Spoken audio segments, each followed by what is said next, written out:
l'appareil de Vichy, c'est l'appareil, et même, vous savez qu'il y a eu à peu près 600 engagements euh, pour travailler, disons, la nouvelle donne sur le plan économique. Vous voyez, c'est pas une petite affaire.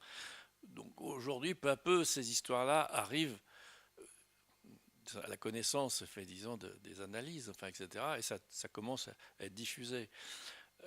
Bientôt, ce qui n'est pas vraiment traité correctement ici, c'est à la fois cette histoire et en même temps, si vous voulez, la pire des crimes, sans doute, de Vichy, c'est d'avoir non seulement participé, mais d'avoir décidé d'être, disons, co-organisateur, disons, de l'élimination des Juifs, disons, physique.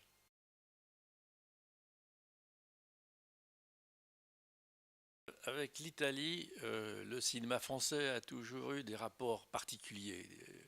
Et même euh,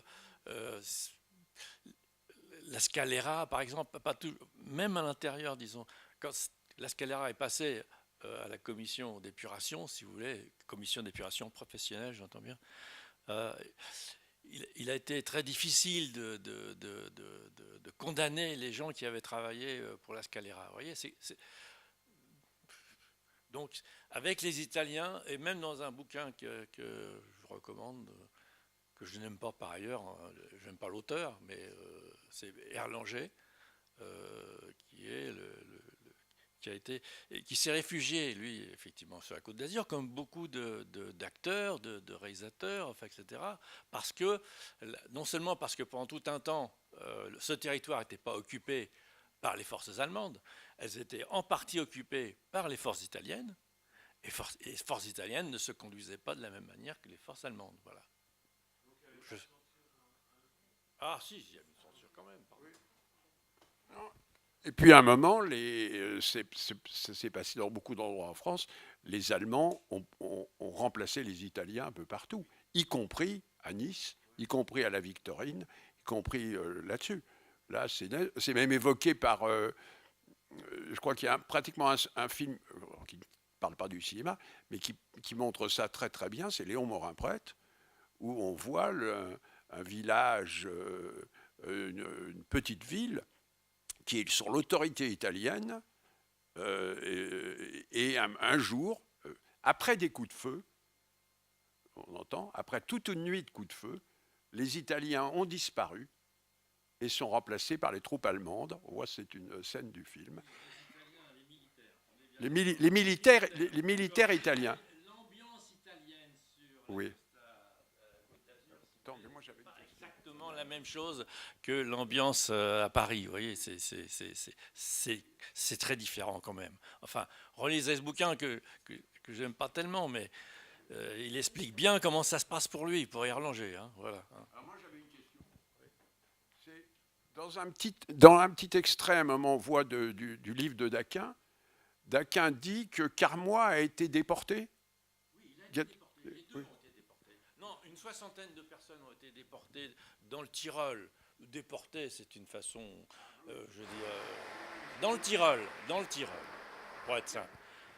Certains ont fait un petit tour dans un camp de concentration, au début. Parce que la question également, moi je m'engueule tous les jours avec un de mes camarades, qui lui dit tu confonds concentration et camp de la mort. Non, non, même Auschwitz, les 3 premiers mois de sa création ne sont pas destinés à être, du point de vue public, de l'information publique, destinés à être un camp de destruction massif, voilà, des Juifs. Au début, non, c'est pas ça. Si vous voulez, les dignitaires nazis, et encore plus le plus important d'entre eux, n'ont jamais employé ces mots-là, si vous voulez, de destruction des Juifs. De toute façon, la conférence de Wannsee, c'est 42. Hein. Donc, où est décidée la solution finale?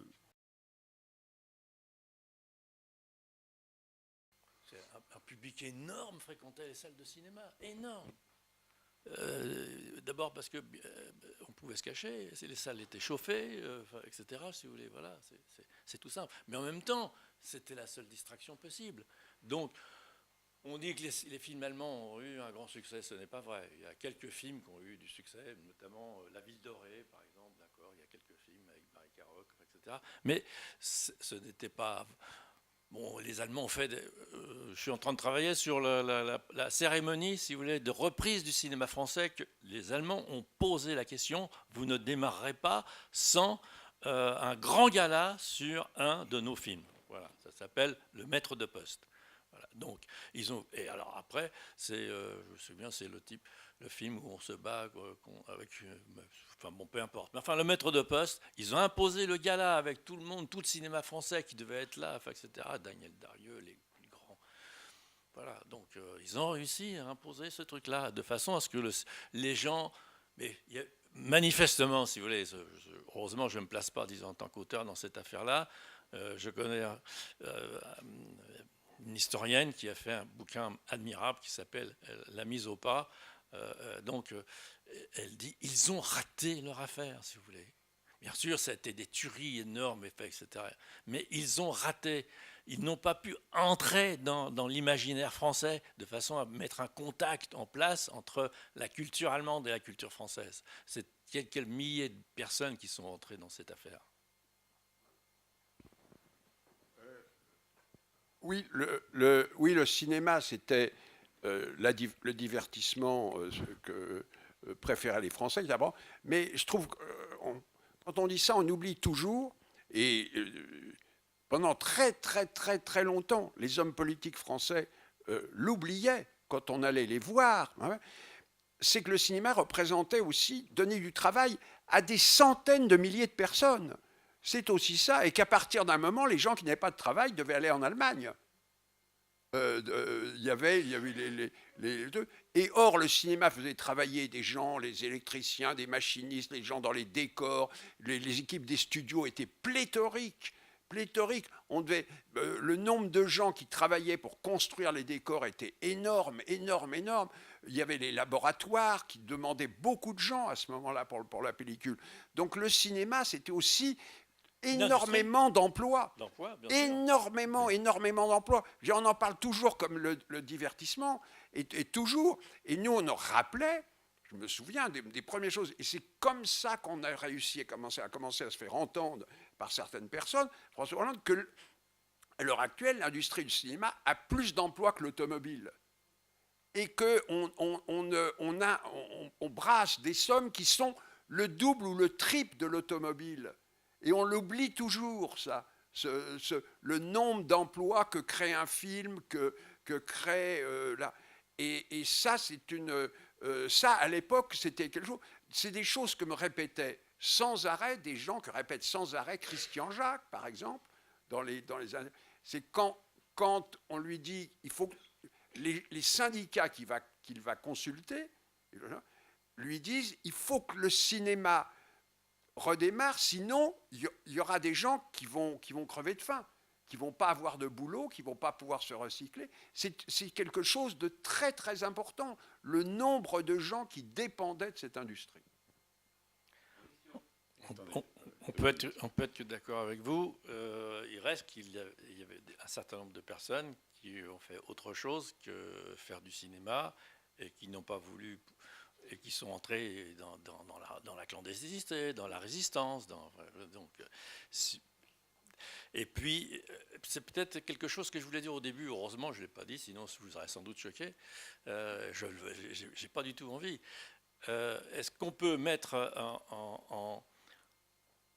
en référence absolue le maintien de l'activité cinématographique et en même temps, si vous voulez, l'abandon du sentiment national, si vous voulez.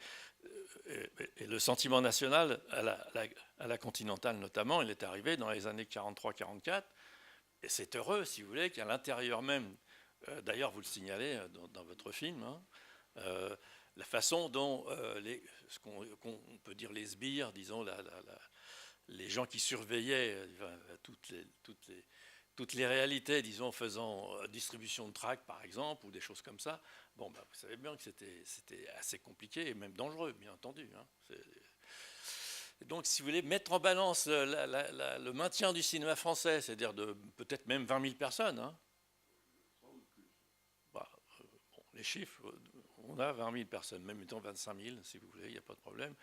Mais par rapport, disons, voilà, bon, ce sont des questions qu'on peut poser. Je dis, forcément, on n'a pas vécu ça. Enfin, c'est compliqué. Je suis en train de travailler sur cette question-là précisément, c'est-à-dire le rôle d'Otto Abès. C'est un partisan de la collaboration, on pourrait dire, douce. Voilà. Il était en désaccord avec la répression que les autorités allemandes, disons, notamment les services de sécurité, Himmler, Göring ont fait ça, mettaient en place. Voilà. Donc c'est une répression extrêmement violente, avec des fusillés régulièrement, disons, à partir des années 42. Donc, et Otto Abès avait une vision différente de la collaboration. Il disait, il faut prendre du temps avec ces Français. Vous savez bien ce que c'est avec les Français. Peut-être qu'il y a peut-être des Gaulois réfractaires dedans, peut-être, je ne sais pas. Non, oui, non, mais je veux dire par là que on est certain, si vous voulez, il y a au moins 3 lettres de Greven qui le montrent. À un moment donné, Greven a changé de camp. Pas seulement quand il s'est fait engueuler avec la symphonie fantastique. Pas du tout. C'est pas seulement ça. Là, tu vois, il s'est fait sérieusement engueuler. Mais c'est un peu plus tard, lorsqu'effectivement, il verra qu'on lui impose de plus en plus de difficultés dans la relation avec l'industrie du cinéma français. Donc, il va tenter de se rapprocher d'un autre protecteur qui s'appelle Otto Abès. Alors, c'est toujours la collaboration, mais c'est une autre collaboration. Voilà.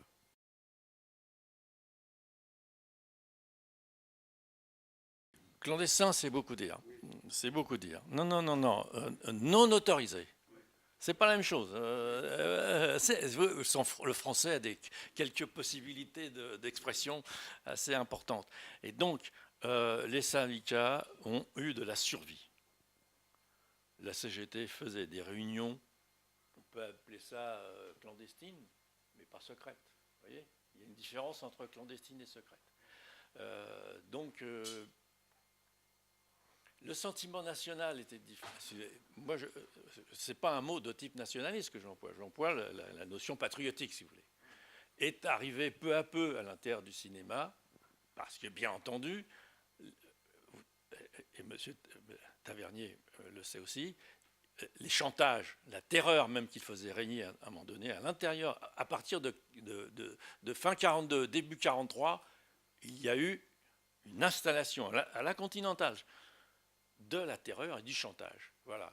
Et tous ceux qui n'obéissaient pas. Tous ceux qui, d'une manière ou d'une autre... Alors, vous avez peut-être traité, je ne me souviens plus exactement quelle scène, où effectivement, dès que Baumaster arrivait sur le plateau, tout le monde est au courant. Vous voyez, par des mécanismes, disons, de prévenance, enfin, qui faisaient que tout le monde se tenait à carreau. On ne discutait plus, on ne fumait plus. Enfin bref, il y a toute une série de choses. Donc, réagir dans la résistance, si on n'a pas de conscience de classe ou conscience patriotique, qu'on n'a pas la ferveur gaulliste ou même patriotique, tout simplement, bah c'est compliqué. Lorsqu'on cherche du travail, on cherche à se nourrir, on cherche à vivre, c'est compliqué, hein, quand on a des enfants, etc. Bien, ben merci beaucoup et nous continuons demain, dans début d'après-midi à 14h45, il y aura la présentation de la symphonie fantastique. Et donc tous les autres films que nous avons sélectionnés, Le Corbeau, Goupil Main Rouge, je crois que Goupil Main Rouge c'est aussi demain. Et pendant toutes ces semaines, nous allons vous présenter les meilleurs des films, enfin certains des meilleurs des films produits en France sous l'occupation. Je remercie Francis Gendron pour le film et pour la discussion, et je remercie Bertrand Tavernier qui y a participé. Merci beaucoup.